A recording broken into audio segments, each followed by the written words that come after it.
Oh, mama. Oh boy, it's going to be quite brutal. Sorry, not sorry.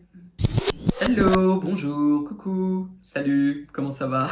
Hi, welcome back to my channel. My name is Cyril. I used to be a stem cell researcher for quite some time, so this is why I can tell you about the science behind skincare ingredient. And today I am basically going to tell you why I am not going to break the bank and invest into the Naturium products. So most of this video is just going to be focused on the product. I do want to say like a few words about the current drama basically around this brand. I've discovered this brand because of all the drama. So this brand has been created by a very famous YouTuber here. So you can check her channel if you want to. If you go basically to the website of the brand, you will know who that is. But basically this person, I've promoted this brand. I've also done like some review of her own products without disclosing basically to you, the subscribers, that this is her own brand. I mean, who does this? Who does this? This is such a lack of ethics and especially lack of respect towards you, especially coming from YouTubers, because I do think that you come to us, like for example to me, to have my unbiased review of one product, because me basically I'm using my scientific knowledge to try to understand how a product works and etc. And also just to give you my personal opinion. So the trust factor is extremely important. I mean, this whole situation is like disgusting basically. Anyway, I am not going to talk more about this. You can go and check online if you want to know a little bit more about this drama, but just starting from this, I am already really uncomfortable and I don't want to invest any money into a company like this. Anyway, this being said, this is not also a criticize of the person of the founder and etc. This is just concerning this brand and the behavior of this person concerning this brand, and basically that's it. So don't make it like a big things. Anyway, so now about this brand. This is basically a sort of match between like the green skincare that are basically better because they're coming from Mother Nature. I'm like, well, from Mother Nature we have like some very dangerous poisons, so this is not an argument. Clean brands that pretends to use a ton of botanical ingredients are not necessarily better than other ingredients that are man-made, so just forget about this. Maybe I will make a video basically addressing all of this. And also this brand is supposed to be like sciencey, like using like clinical proven ingredients. But when you look at the formula, I'm like, not really. So I'm not going to review all the products, or else we are going to be together for a very long time and maybe you do not want this. So I'm going to start first with one of the vitamin C serum. I have done already quite a few videos about this beautiful ingredient, which is vitamin C. So first thing first, something that is so important with vitamin C is of course to make sure that it does contain vitamin C. There are so many brands like hypoallergenic, for example, that claim that they have this beautiful vitamin C serum of vitamin C blah blah. Well, when I look at the ingredient, I'm like, where is the vitamin C? There is no, they use a derivative of vitamin C.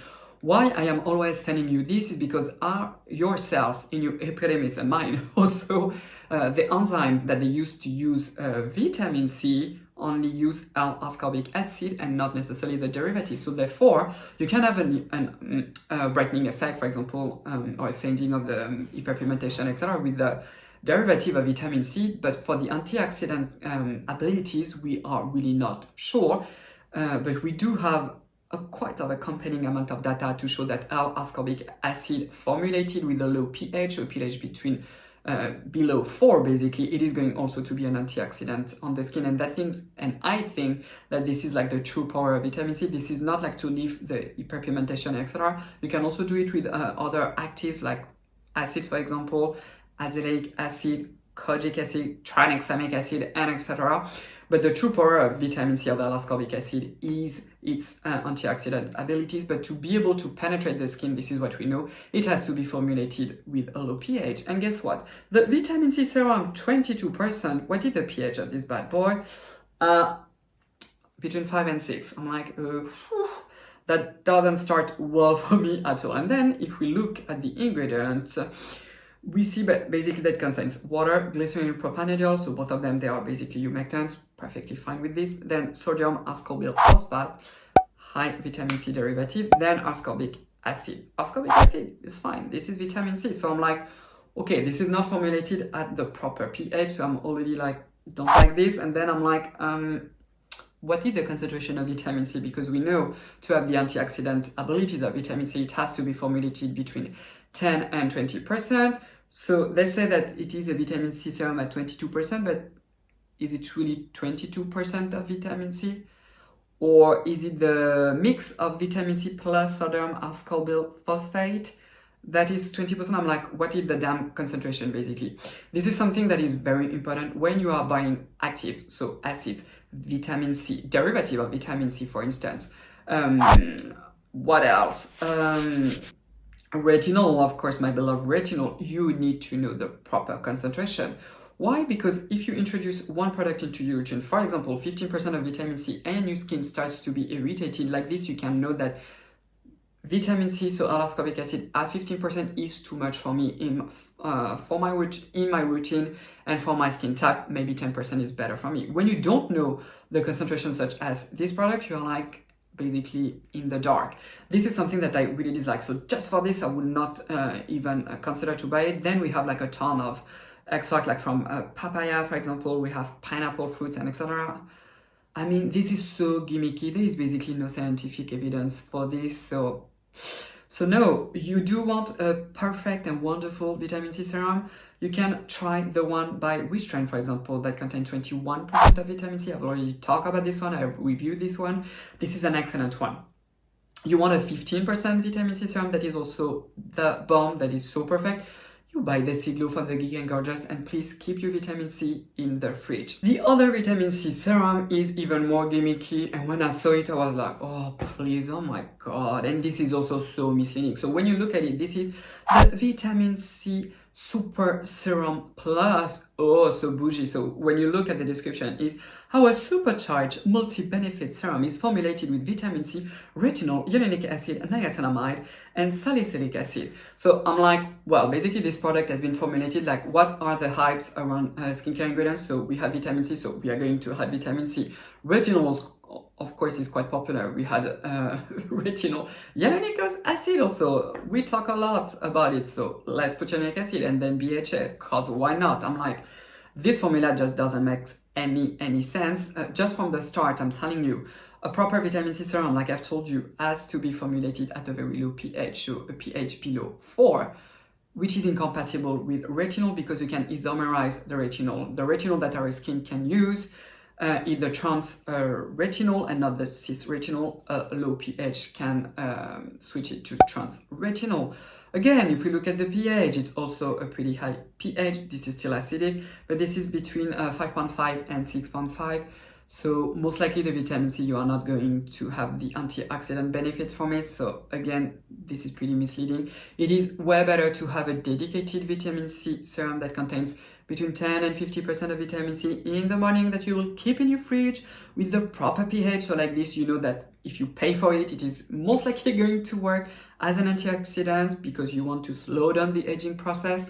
But at the same time, so you can have like your gold standard retinol. Speaking of retinol, if we go to the damn ingredient list, I'm like, there's a little problem here. There's no retinol. So why do you put on the package that it contains retinol? No, it contains a derivative though, which is an ester of retinol, which is retinol palmitate, which is not really a gold standard ingredient. And even though in that case you don't say retinol, but maybe retinoids, again, this is a scandal. I'm sorry, this is a scandal. This is so misleading because if you don't know how to read the ingredient list and you are going to a shop or just online to buy a product, you say, okay, I have my vitamin C, I have my retinol, so I have both of them, so I'm a happy camper. But no, you didn't pay for retinol. I'm sorry, this is not retinol. Just from this, I will never give my money to this brand. Again, what are the damn concentration? Is it like 0.1% vitamin C with 0.00001% of an ester of retinol, which is retinol palmitate? I mean, no, please. Don't even bother. This stuff retails for $25 for 30 ml. I mean, go straight away with The Ordinary and buy like their retinol. It is probably not going to be stable for a very long time, but at least you are not going to break the bank, and it is going to be efficient for at least 2 months. So don't even bother. So the next one, which is basically going to be the last one for this video because I don't want to bore you too much, This is their Retinol Complex Serum, and oh lord, also this one, I'm like, ew, just no. So again, if we look at the description, our advanced serum is formulated with 2.5% of complex of microencapsulated retinols and bakuchiol, a plant-derived retinol alternative that helps improve the look of fine lines, wrinkle, elasticity, and even tone and overall radiance. I'm like, okay, again, what are the damn percentages? How much does it contain of retinol? I have no idea. They say retinol serum 2.5%. It is impossible that it is 2.5% of retinol because basically the maximum use is 1%. Also, if you go to how to use it, they say shake well, apply an even layer into the face, neck, chest in the evening, avoiding the eye area. For best result, follows with a moisturizer. And basically that's it. No, they do say that if mild irritation or redness occurs, use it every other night until skin adjusts. So basically they are promoting a product with 2.5% of goes know what, actually. Maybe it's the retinol plus again a derivative of retinol, which is again retinol, palmitate and bakuchiol, to use it like from scratch every single evening. So for sure this is not going to be a high concentration. Again, why even bother? For bakuchiol, it has to be formulated at 2%. Below it, we are basically in the dark because I do think that almost all the study on bakuchiol has been done around 2%. I have videos about bakuchiol if you really want to know the science behind it and what we exactly know about it. It does have effects really reminiscent to retinol, but not for everything. So again, you are basically spending $20 buying God knows what. This is basically my main message here, which again I really like. It is so important that you just know the proper concentration, especially with retinol, because we know that retinol can be quite irritating only for a certain period of time, which is during the retinization process. So if you start with a fixed concentration, a known damn concentration like this, you know, okay, I am worried to be sensitive to it, so I'm going to start with a gentle 0.3% retinol. I'm going to stop all my acid, all those potentially irritating ingredients. I'm going to get used to it, so I use it 3 times per week, then every other night to every single night. And like this, you say, okay, I can build a tolerance toward 0.3 retinol, so maybe now I can consider to move to 1%. When you don't know the concentration, especially with those type of product, you are in the damn dark, and this is not something that is really going to be useful. This is really not the type of product that I recommend. The last product that I'm going to tell you just for fun is the Vitamin C Face Oil. Just when I saw the title, I was like, oh gosh, oh no, just the joke. Well, vitamin C is only soluble in water, people, not in oil. So I was like, I'm pretty sure that this vitamin C oil does not contain vitamin C. Guess what? It does not contain vitamin C. It contains one derivative, which is the ascorbyl tetraisopalmitide form of vitamin C, also known as tetrahexyldecyl ascorbate, but this is the same ingredient. This is not a bad derivative, but again, give me the concentration, girl. Where is the damn concentration? I don't know, so why bother? Would I buy 25%? No. I mean, just go to the ordinary and buy the squalane oil if you really want to introduce an oil. I mean, basically that's it for today. My main message here is, of course, I do prefer to encourage brands that have an ethical marketing, that are respecting their clients and also the subscribers maybe. I also prefer brands that are not pushing like sort of false claim or so don't tell me that you have vitamin C when you don't have vitamin C. Give me the damn percentage of the correct actives. This is not the type of things that I really enjoy. I mean, this whole brand, basically you can have like way better product if you go to The Ordinary or Geek and Gorgeous, for example. I have talked about Geek and Gorgeous quite a lot on my Instagram account. Anyway, basically that's it for today. So if you did like this video, give it a big thumbs up. Also, if you are new, please consider to subscribe to my channel, and also don't forget to ring the bell, because like this you get notified every time I post a new video. Also, if you want to follow me on Instagram, you know the drill. I have all the links in the description box. Again, thank you so much for your precious time, and I will see you next time. Bye bye.